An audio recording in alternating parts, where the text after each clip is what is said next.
Dans le dernier chapitre One Piece, en l'instar du chapitre 1090, nous remarquons que Snake, le séraphin à l'image de Boa Hancock, a à l'égard de Luffy le même comportement affectif que Hancock elle-même a envers Luffy. Vegapunk notifia qu'elle n'était point programmée pour ça et tenta d'expliquer ce phénomène par le facteur de linéage. Mais quand on s'y penche, on décèle vite que cet argument ne peut tenir la route pour la simple raison qu'aucun des autres séraphins n'est développé de traits ou de liens, que ce soit de rejet ou d'attirance à l'image de leur original.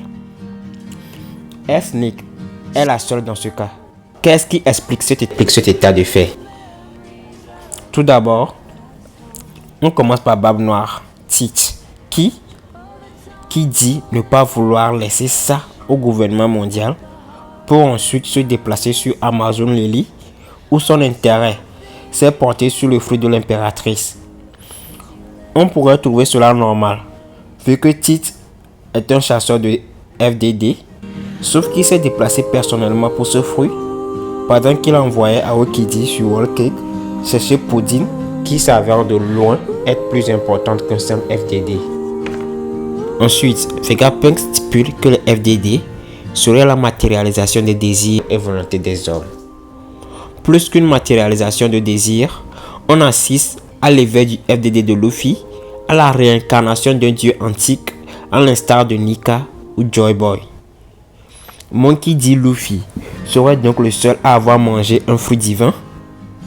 Le Ito no Mi serait le seul FDD de type mythique à avoir ce caractère d'éveil en dieu, ou Nika serait le seul dieu antique à avoir réussi à muer sa volonté de réincarnation en feu de démon. La réponse évidente est non.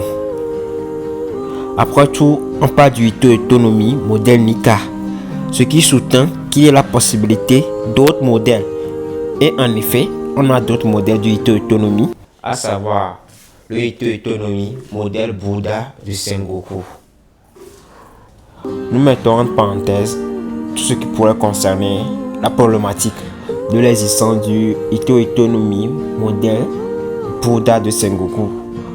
Notre présente théorie est qu'à l'époque de Nika ou Joy Boy, existait une déesse follement amoureuse de ce dernier, tellement amoureuse qu'elle désirait que cet amour transcende le temps.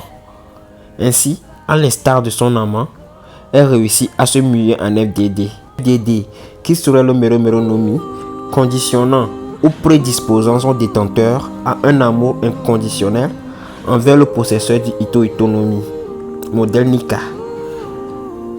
La question qui nous reste et qui nécessite une réponse à présent est celle-ci. Pourquoi alors Barbe Noire s'intéresse à ce fruit? Pourquoi une histoire d'amour l'intéresserait-il? Eh bien, ce qui intéresse Barbe Noire, c'est le pouvoir incommensurable que pourrait procurer l'éveil du Mero Mero no Mi. Ça serait, en l'instar du Ito, la renaissance du déesse ancienne. Voilà donc notre théorie. Tout comme le Gum Gum, un paramécia devenu Zoan mythique en l'instar du Ito no Mi modèle Nika, le Mero Mero no Mi serait aussi un Zoan mythique ayant un éveil en déesse antique. Tiens, allez.